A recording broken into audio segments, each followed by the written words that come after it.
Hello दोस्तों, welcome है आपका इस ट्यूटोरियल में। आज हम सीखेंगे कंपोनेंट्स क्या होते हैं रिएक्ट में। तो अक्सर जब हम रिएक्ट में काम करते हैं तो कंपोनेंट्स कई बार यूज होता है और ये बहुत आसान है समझने के लिए।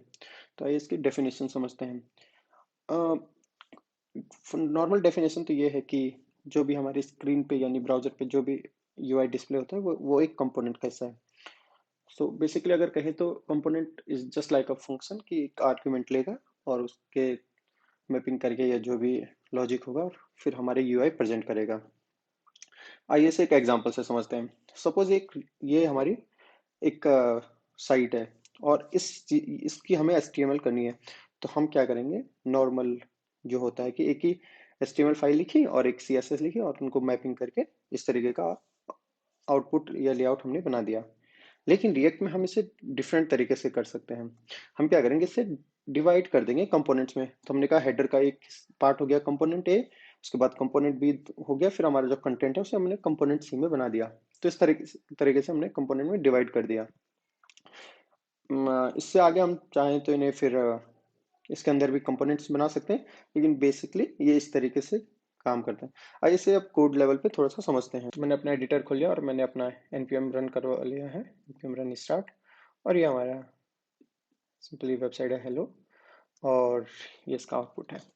तो क्या करते हैं, मैंने कोड करके रखा हुआ है ताकि वीडियो ज़्यादा लंबी ना बने। हमें क्या चाहिए था, हमें चाहिए था एक हेडर बने, एक कंटेंट बने, और इसके बाद एक अब देखिए यहाँ पे क्या दिक्कत आ गई है। हमेशा जब हम कोड करें तो हमें हमेशा जो एक पेरेंट टैग होना चाहिए। अब यहाँ पे देखिए ये अलग अलग है, सेपरेटेड है। मेन अलग हो गया, इसका कोई पेरेंट नहीं है, इस मेन में कोई पेरेंट नहीं है और इस हेडर में कोई पेरेंट नहीं है। तो इसलिए रिएक्ट ने यहाँ पे एरर दे दिए। तो इसके लिए हम क्या कर सकते हैं, आप एक टैग शुरू कीजिए और एक टैग बंद कीजिए, जस्ट दिस। अब हमारा कोड अच्छा नहीं लग रहा है तो इसलिए हमने प्रिटियर प्लगइन रखा हुआ है। हम इस तरीके से कोड को अपना बेहतर बना सकते हैं। देखिए अब इशू चला गया क्योंकि हम सारा कोड जो है एक पेरेंट टैग के अंदर है। अब हम इस कोड को देखते हैं। अब देखिए ये सारा कोड हमने कर दिया है। इसका हेडर हो गया, इसका सेक्शन हो गया और कंटेंट हो गया यहाँ पे। अब सपोज यही चीज़ अगर एक बहुत बड़ी वेबसाइट होगी तो हमें डिबग करने में बहुत दिक्कत हो जाएगी। तो इसके लिए हम क्या करते हैं, हम तीन अलग अलग कंपोनेंट बना सकते हैं। एक में हम हेडर रखें, एक में हम ये मेन सेक्शन रखें और तीसरे में हम अपना कंटेंट रखें। तो अगर मैं आपको दिखाऊं तो मैंने पहले से ही क्रिएट करके रखे हुए हैं। जैसे कंटेंट हो गया, कंटेंट में इस तरीके से कंटेंट बनाया आपने। रिएक्ट को इंपोर्ट कीजिए, कॉन्स्ट बनाया उसे एक्सपोर्ट कीजिए और इस तरीके से आपने HTML या JSX लिख लिया। यहाँ पे आपके हेडर पे लिख लिया। देखिए यहाँ पे ध्यान दीजिएगा, इसे हेडर्स मत कीजिएगा, इसे हेडर्स कीजिएगा या कुछ और। Header is a reserve word.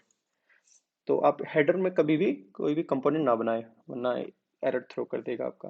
फिर हमने एक मेन सेक्शन बना दिया। तो ये इस तरीके से हमने तीन सेक्शन बना लिया।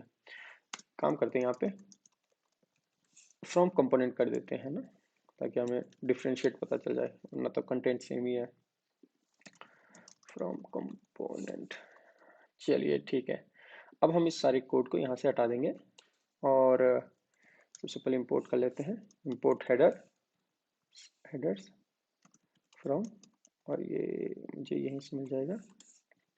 देखिए इसका ऑर्डर जो है, जिस ऑर्डर में हम कर रहे हैं, ये कोई प्री डिफाइंड नहीं है, किसी तरीके से होना चाहिए। आप जिस तरीके से चाहें उस तरीके से इंपोर्ट कर सकते हैं।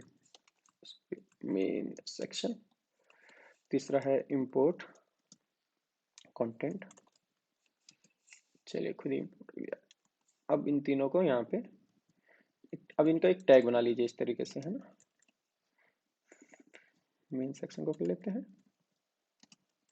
फिर तीसरा हमारा है कंटेंट।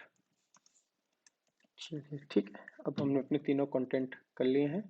बिल्ड फिर से तैयार हो गई है और देखिए आ गया ना, react just from component from component. तो इस तरीके से अब अगर हमें इसे डिबग करना होगा तो हम इजीली उसी कंपोनेंट में जाके डिबग कर सकते हैं। तो ये था कंपोनेंट के बारे में। Thanks for watching this. मिलते हैं दूसरे ट्यूटोरियल में।